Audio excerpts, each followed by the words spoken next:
he was standing next to one of the two delegates, official delegates from Pakistan, which is one of the state's parties to the convention. And the other delegate was up on the stage speaking about how terrible it all was. We were having floods, we were having droughts, and we were having this, and we were having that. It was all ghastly, and it was all because of our fault.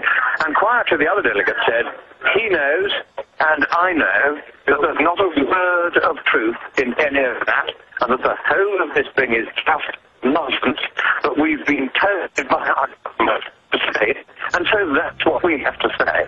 Lord Monckton, we've got to go to break, and that's just as well, because you just covered some key info. Your phone for the first time was breaking up. Let's perhaps reestablish the line or see if it clears up during the break. I want you to come back, because that takes us to the WikiLeaks cable, which the State Department admits is real, which you covered without having the secret documents, that the U.S. and England were in there twisting arms last year and promising people payoffs if they went along. Lord Christopher Monckton joins us. His website and organization is the leading think tank, really laying out the facts of this global takeover, and we are beginning to win battles and the war. Scienceandpublicpolicy.org. Our sites are Infowars.com, PrisonPlanet.com, and PrisonPlanet.tv. We are fighting the prison planet, the collectivist and their elitist owners. See, the ultra-rich, many of them are in a camp not liking free market. They want to use government to shut everybody else down because they can't compete. And Lord Monckton is fighting them and routing them to the ends of the earth, and they run from him in literal fear. I've seen video activists have shot. It is as if the mild-mannered Lord is Darth Vader or something, or a giant bucket of holy water to a vampire. Now, I have the London Guardian report here, Lord Monckton, where they admit, and the State Department admits this in his anger, they admit it's a real cable, that other governments were all freaked out by the threats, the bribes, the promises of money, the arm twisting. We see the United States at the center, along with Gordon Brown, the disgraced former prime minister, spearheading this, trying to ram it through on people, and you knew that at the time. But now that's all come out, and that was mirroring what you were talking about, the Pakistani minister who's been promised money, up there spewing all this, it's the end of the world, oh my gosh, the West did it, because they've been promised money. This is now confirmed. It just shows what incredible fraud this is. The whole thing is nonsense, but let's be nice to the bedwetters. Let's make this Be Nice to Bedwetters week, and let us pretend, just for the sake of argument, Alex, that in fact there is every bit as much of a global warming problem as the United Nations would like to imagine. It is, of course, imaginary, but it is, let's just pretend, just for the sake of a game. All right.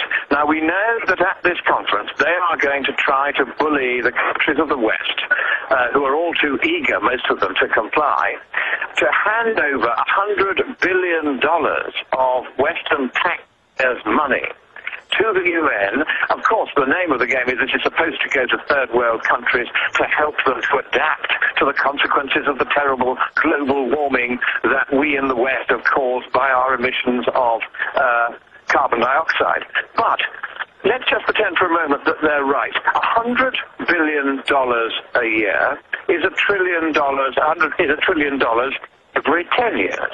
Now, the thing is this, that in order to forestall just 1 Celsius degree of warming, if the U.S. government was right in its figures for how much the Waxman-Markey bill would cost, which had a fairly typical lot of range of measures like cap and trade and regulations on emissions and all that kind of thing, then you would need to spend $100 billion a year for 340 years in order to forestall just 1 Celsius degree of warming. That Al Gore says is going to make all the coastal cities disappear within 7 years. So a 300-year solution to a 7-year problem. That's right, and not only that, but if you wanted to forestall all 3.4 degrees degrees Celsius, which is about 6 Fahrenheit, of warming, which the UN says might happen on the globe by 2100, in the next 100 years, then it would take you 1,000 years of spending $100 billion rate just to make that tiny amount of temperature change not happen. So there's a huge mismatch between what these people are trying to argue for here and what they could possibly achieve. And curiously, until I recently did these calculations, nobody anywhere in the world had sat down and worked out and said, okay, supposing we spend all this money, how much global warming will we actually forestall? It's all been done on the basis of, if we spend the money, maybe it will make a contribution. Nobody has worked out that, in fact, it makes practically no difference at all. So even if there were a problem as big as these nitwits here think that there is, the fact is that all the spending that they're proposing to make, and it's critically expensive spending, would not make anything like enough difference even to begin to chip away at the problem. And this leads to the obvious conclusion that if there were to be any problems arising from warmer weather, and frankly, if you find any global warming, send us some in Scotland. My lovely wife could do it very badly. Then if there really were, what we would simply do is to say, look, we'd be better off adapting to the warmer weather and its consequences in a focused way, as and only where and only when necessary, rather than squandering all these billions and trillions now on what is an entirely futile exercise. Lord Monckton, you got cut off by the break earlier. You were trying to tell the story of the Pakistani minister telling you that the other Pakistani minister was just saying it because they've been promised money. That's now confirmed by the cables that this secret arm twisting was going on. Recap that, because your phone was breaking up at that time. Yes, certainly. This, in fact, I think I mistakenly said this was in Copenhagen last year. In fact, it was Bonn this year, at which one of my colleagues, Wolfgang Müller, who is from the Committee for a Constructive Tomorrow, which I also belong to, it's an environmental group that believes in looking after the environment rather than worrying about global warming, and we're here under their aegis. He was sitting next to one of the two Pakistani delegates at the discussions in Bonn, which were leading up to this conference here in Cancun. And the other delegate was up on the platform speaking and saying, oh, it's all terrible, we're doomed unless we shut down the economy to the West, all this kind of rubbish. And his colleague was sitting talking to Wolfgang Müller, not really realizing that we were on the other side of the case, and saying to me, no, actually, neither of us believe a word of this nonsense, but our government has told us to say it. And of course, we've seen this time and time again before, governments being inveigled into changing their view and becoming alarmist. India has just decided it's going to change its view and start accepting compulsory caps on the amount of carbon dioxide it emits. And it's doing this, but almost certainly because somebody has offered it a very large sum of bribe to do that. We had it in Russia when the Russian Academy of Sciences got a report from Dr. Andrei Ilarionov, who was one of its key scientists in 2004, saying, look, we've had a conference at which we invited skeptics and we invited the British government to send its chief scientist to tell us why there was a problem. We had the skeptics as well. And the chief scientist, on realizing the skeptics were there, walked out. He couldn't answer our questions. So Ilarionov then made an impassioned speech saying that Sir David King, who was then the chief scientist, had let down the name of Britain, let down the name of Sir, and had certainly convinced him that there was no problem at all with global warming. Of course, King was trying to say the exact opposite.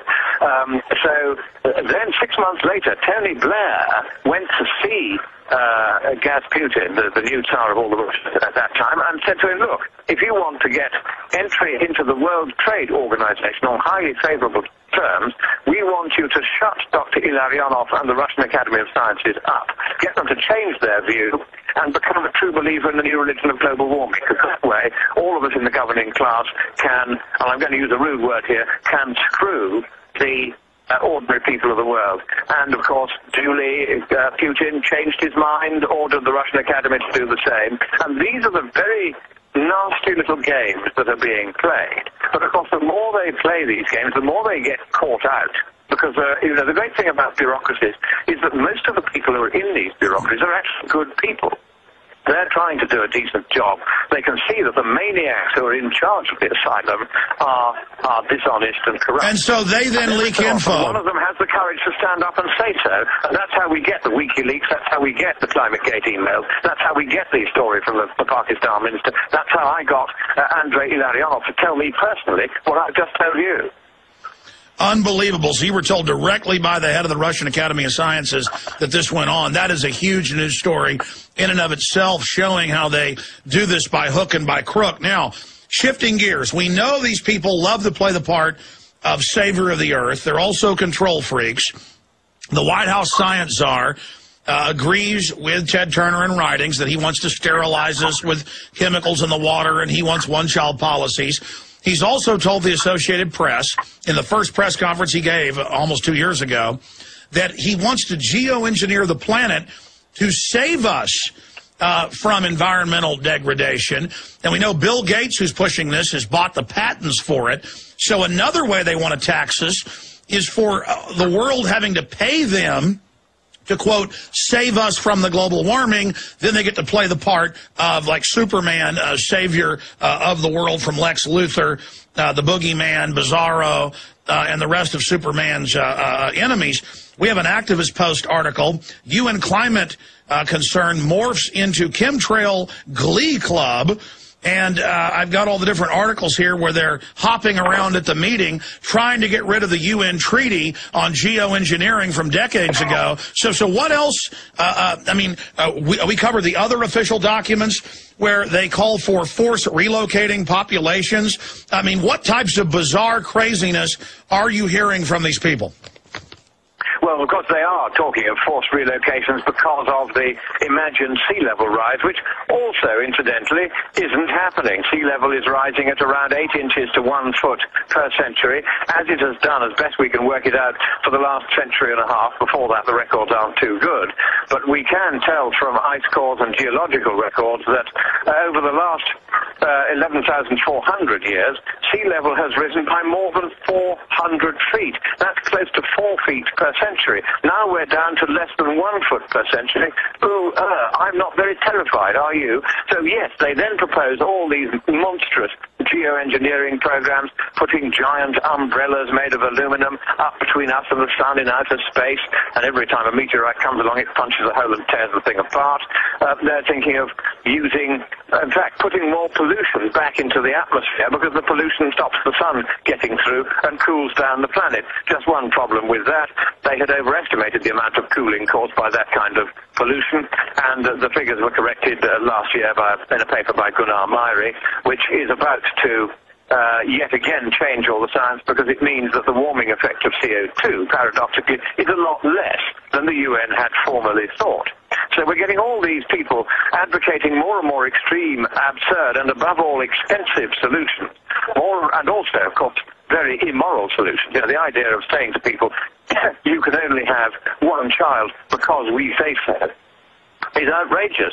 What they should be doing, but of course they won't do because they don't want to share their riches, is to make the poor people of the world richer, because as populations become more prosperous and they come up above the poverty line, then their rate of breeding slows down all by itself. You don't have to have abortion, you don't have to have artificial contraception, you don't have to have Chinese soldiers with guns shooting one of the two twins if a mother is unlucky enough to have twins. None of that needs to happen. All you have to do is make people more prosperous. That's the kind of geoengineering that the Committee for a Constructive Tomorrow is in favour of, and so is the Science and Public Policy Institute.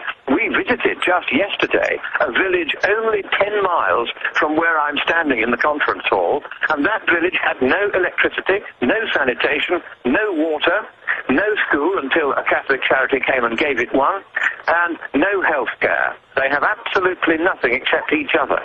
And the Mexican government is spending all this money on airy-fairy conferences while its own people are starving because they don't have basic amenities like electricity.